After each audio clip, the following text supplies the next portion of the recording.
The 1967 film, Bonnie and Clyde, directed by Arthur Penn and starring Warren Beatty and Faye Dunaway, is considered a masterpiece of American cinema. It is also, from a historical point of view, one of the most elaborate pieces of fiction ever presented to the public as being based on true events. Now, you're going to discover the complete list of lies and the reason why each one was chosen. Number 1. Warren Beatty and Faye Dunaway look nothing like the real ones. Think of America's most famous outlaw couple. Now forget what you saw on the screen. Clyde Barrow was 5'7", had big ears, bad teeth, and a regular 1930s haircut. Bonnie Parker was even smaller, around 4'11", with short curly hair. And here's one detail. After a car accident in 1933, her leg was so badly burned that she limped for the rest of her life. Now compare that with the 1967 movie. Warren Beatty was over 6'1", and was considered the most handsome man in Hollywood. Faye Dunaway had been a model before she became an actress. Casting beautiful people to play ordinary people has always been normal in movies. But with Bonnie and Clyde, the actor's star power stuck to the story. From then on, everyone started seeing two poor Depression-era robbers as if they were movie stars. Number 2. The movie shows Clyde as impotent, and that never happened. In the 1967 classic, directed by Arthur Penn, Clyde Barrow is shown as a man who can't be with Bonnie in bed. It seemed like an intimate, true detail, but it was pure invention. The original script, written by David Newman and Robert Benton, went even further. It showed Clyde torn between Bonnie and the gang's driver. Warner Brothers would never have accepted that in 1967, so the team replaced it all with Impotence. The one who made the final call was Warren Beatty himself, who produced and starred in the film. He thought it would be more interesting on screen. There is no letter, testimony, or record proving any of this about the real Clyde. On the contrary, everything points the other way. In the end, the trick took a violent criminal and turned him into a fragile, broken guy. The kind of person you feel sorry for. Number 3. In the movie, the gang has charm. In real life, it was just fear. The 1967 movie paints Clyde's gang as a kind of messed up but close-knit family. The kind that fights in the morning and hugs it out at night. Real life had none of that. What it had was constant distrust, everyone watching each other, afraid someone would spill to the cops just to save their own skin. No one knew that fear better than Blanche Barrow, who was married to Buck, Clyde's brother. She did not even want to be there. She got dragged into the mess only because her husband did. She survived, got 6 years in prison, and even helped the movie people tell the story. Then she saw the result and was furious. On screen, they turned her into a hysterical woman who only screams and gets in the way. Estelle Parsons won the Oscar for the role. But Blanche said the movie made her look like an idiot who only knew how to scream, and that woman had nothing to do with who she really was. If you love the real stories Hollywood gets wrong, hit subscribe. There's a lot more history they never told you. Number 4. The movie's C.W. Moss is a distorted version of W.D. Jones. That awkward, loyal young guy in the 1967 movie, played by Michael J. Pollard, came from a real man, W.D. Jones. But the real story does not match what's on screen. Jones joined the gang while he was still a teenager, around 16 years old. In the movie, C.W. is the simple guy, loyal until the last shot. Jones was something else. Arrested in 1933, he told the police everything, gave up what he knew, and spent years behind bars. In 1968, shortly after the movie came out, he gave an interview to Playboy that contradicted scene after scene. And he did not like how he was shown at all. On the big screen, a goofy kid. In real life, a man who made decisions and paid for them. Stop and think about that. The legend on screen and the person who lived through it barely recognize each other. So far, the lies about the characters, starting with Fact 5, the lies about the events. Number 5. The final scene is beautiful to watch, but that's not really how it happened. The 1967 movie ends with Bonnie and Clyde's death in slow motion, blood spreading slowly. That became a landmark in American cinema. Some people have never watched the whole movie, but they already know that scene by heart. The problem is that it lies in ways that matter. On screen, the two share a long look before the shooting starts, a pause, as if they knew their time had come. It looks great, but that's not how it really happened. The people who were there told a different story. The men who set up the ambush and the investigation done afterward show that everything happened way too fast. Bonnie and Clyde did not even have time to lift their heads or understand what was happening. No exchanged look, no goodbye, none of that dramatic pause. The real death happened in the blink of an eye, dry, with no soundtrack, with no poetry at all. Number 6. In the movie, Frank Hamer is the villain. In real life, the story is a lot more complicated. In 1967's Bonnie and Clyde, the ranger who set up the ambush is shown as a ridiculous guy who gets kidnapped and humiliated by the gang, and then only thinks about revenge. Here's the thing. None of that happened. Hamer never crossed paths with the pair before the 1934 shootout. He was brought out of retirement specifically to hunt them down. Hamer had already died in 1955, years before the premiere, and could not defend himself. But his widow and son did not let it slide. They sued Warner for defamation and settled out of court. The real man was the kind of person people are split on. He built his career in an organization with a heavy history of violence against Mexicans on the border. But he also faced down crowds to stop lynchings. The movies took this deeply contradictory man and turned him into a convenient villain. Number 7. The Great Depression shows up in glimpses, but nobody there really explains what it was. In 1967's Bonnie and Clyde, you can see families being thrown out of their homes and broke farmers passing across the screen. But those scenes work as background, not as explanation. Arthur Penn chose to keep the camera locked on the couple and leave the misery as part of the mood, in the background. And here's the detail not many people know. The original script had a lot more about the crisis of the 1930s, with banks closing and people losing their farms. But those parts were cut during revisions to speed up the pacing.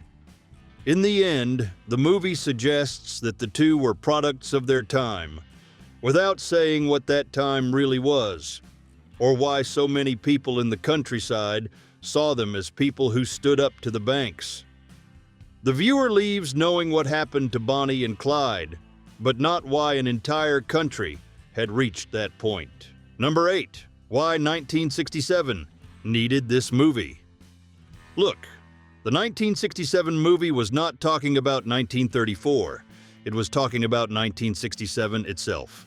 At that moment, the United States was in the middle of the Vietnam War, civil rights marches, and the counterculture. It was in that climate that director Arthur Penn and actor Warren Beatty took the story of Bonnie and Clyde and turned it into something else. They said it loud and clear. They wanted to show two young people going up against a system that was already rotten on the inside. Clyde Barrow's gang became a symbol for a generation that distrusted the government, that had seen President Kennedy assassinated in 1963, and that no longer swallowed the old rules handed down from above. They took a real case from 1934 and used it to talk about the present they themselves were living through. And here's the twist. It was never a movie about the 1930s. It was a mirror pointed straight at the 1960s. Number 9. What stuck in the public's memory was not the true story, it was the movie. The 1967 film, starring Warren Beatty and Faye Dunaway, reached so many people that it ended up taking the place of the facts. Decades later, surveys of American adults revealed something interesting. Most of them formed their idea of Bonnie and Clyde from that movie, not from the records of the time. And it did not stop there. History professors at universities started noticing the same pattern. Students came into class repeating the big screen version as if it were proven truth. That is how Hollywood played a trick on history. Instead of showing what actually happened, the movie planted a new memory, neater and prettier, that took the place of the truth in the minds of millions of people. To this day, separating the real couple from the movie couple is still a difficult task. Number 10. What the movie got right after all. It would not be fair to say the 1967 feature got everything wrong. It got some things right. The gang's poverty was there, even if the camera softened it. Clyde's fascination with cars was real too. He preferred Ford V8s and stole those models whenever he could. The betrayal at the end really did happen, and it came from the Methvin family, who handed the couple over in a road ambush in Louisiana in exchange for a deal with the police. And there's more. The movie captured a real feeling. To many Americans during the Great Depression, Bonnie and Clyde were not just criminals. They were ordinary people taking on a system that seemed stacked against the poor.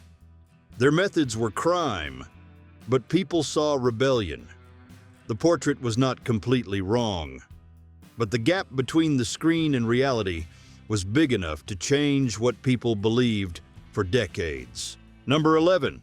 The other versions tried to fix it, and the 1960s film lie still won anyway. After the 1967 movie, Hollywood did not let go of this story. In 1992, Fox made Bonnie and Clyde, the true story, with Tracy Needham and Dana Ashbrook, filmed in the actual places where it all happened, trying to stay closer to the facts. In 2013 came a miniseries with Emile Hirsch and Holliday Granger, along the same lines, showing the two as the criminals they were, not as heroes. And in 2019, Netflix released The Highwayman, with Kevin Costner as Texas Ranger Frank Hamer. That one turned the camera the other way. It told the hunt from the side of the law and put the victims back on screen, but none of it stuck. The beautiful, romantic image that stayed in people's minds was still the one from 1967. And that is the lesson. A well-told lie is stubborn. Even when honest people come along trying to set the story straight, the first version is the one that stays. Number 12. The movie's final paradox. There is an uncomfortable truth here. That 1967 movie, with Warren Beatty and Faye Dunaway, taught more people about the Barrow gang than any history book ever will. Hollywood took two bank robbers and turned them into tragic, beautiful, almost romantic heroes. The problem is that a lot of it never happened that way. The documented facts tell a very different story, and that leaves the question nobody likes to answer. Can a movie be too important to culture and at the same time too irresponsible with the truth? Yeah, the answer is yes.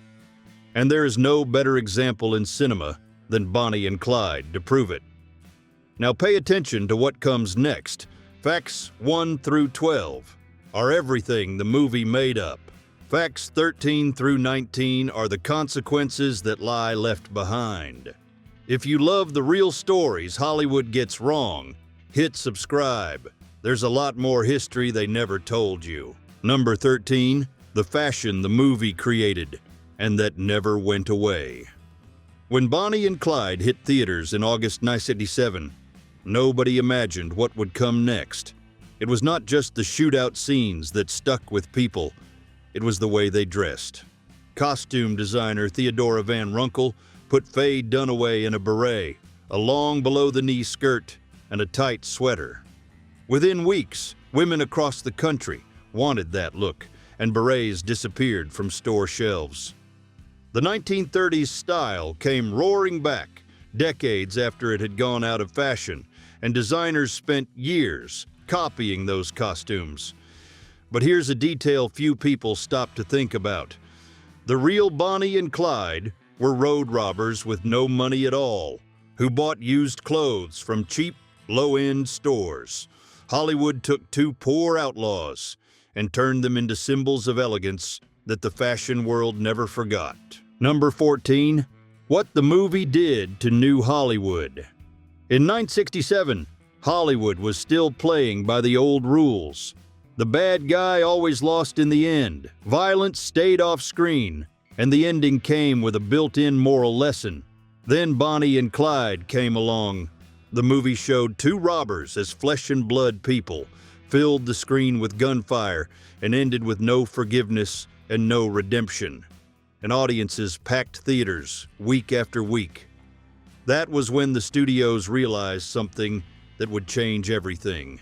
They could make serious money telling adult, raw stories with no good guy. Directors like Martin Scorsese, Francis Ford Coppola, and Steven Spielberg point to this movie as the moment the floodgates opened for good. Without it, The Godfather, 1972, Chinatown, 1974, or Taxi Driver, 1986, probably would not exist. That criminal duo did not just rob banks on the road. They tore down the old way Hollywood made movies. Number 15, the soundtrack. Here's a detail almost nobody notices. In 1967, when Bonnie and Clyde hit theaters, director Arthur Penn made a choice that changed everything. He put bluegrass banjo over the shootout scenes. The song was Foggy Mountain Breakdown by Lester Flatt and Earl Scruggs. Think about that for a second. There is a bank robbery, people running, a car flying down the road, and what is playing in the background is that upbeat, cheerful banjo, almost like a party. The result? The audience felt nostalgia instead of horror. Crime turned into adventure, and the robber couple seemed like good people just having fun. Critics caught the trick. If Penn had used a heavy, dramatic orchestra, the same scenes would have felt scary and uncomfortable. The music did the dirty work without anyone noticing. It taught the audience to root for the criminals, and it pulled that off with 6 strings and a rhythm that sticks in your head. Number 16, the Oscars, the controversy, and the year Hollywood changed. Think of a movie about 2 bank robbers that almost took over the 1968 Oscars. It got 10 nominations. In the end, it only won 2.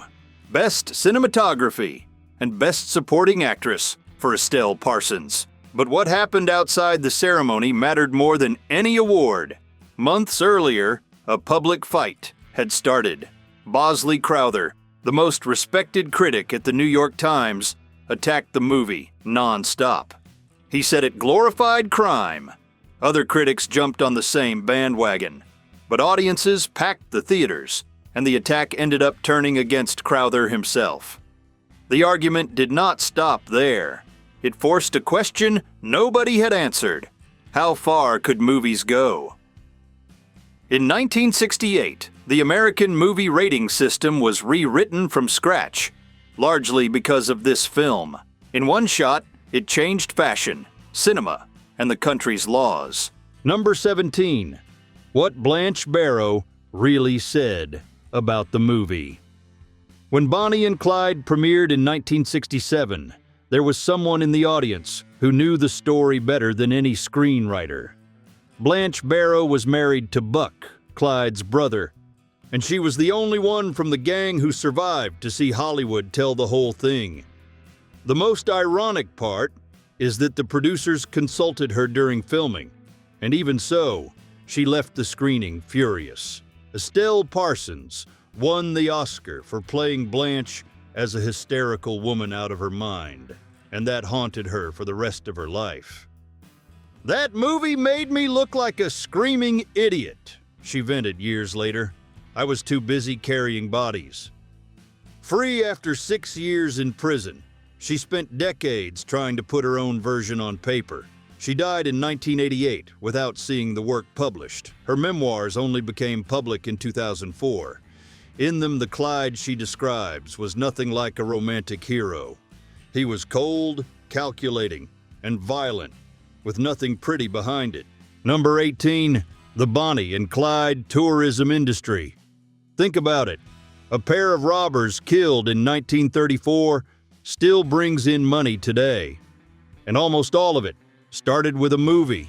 When Bonnie and Clyde hit theaters in 1977, two criminals became legends, and a door opened that never closed.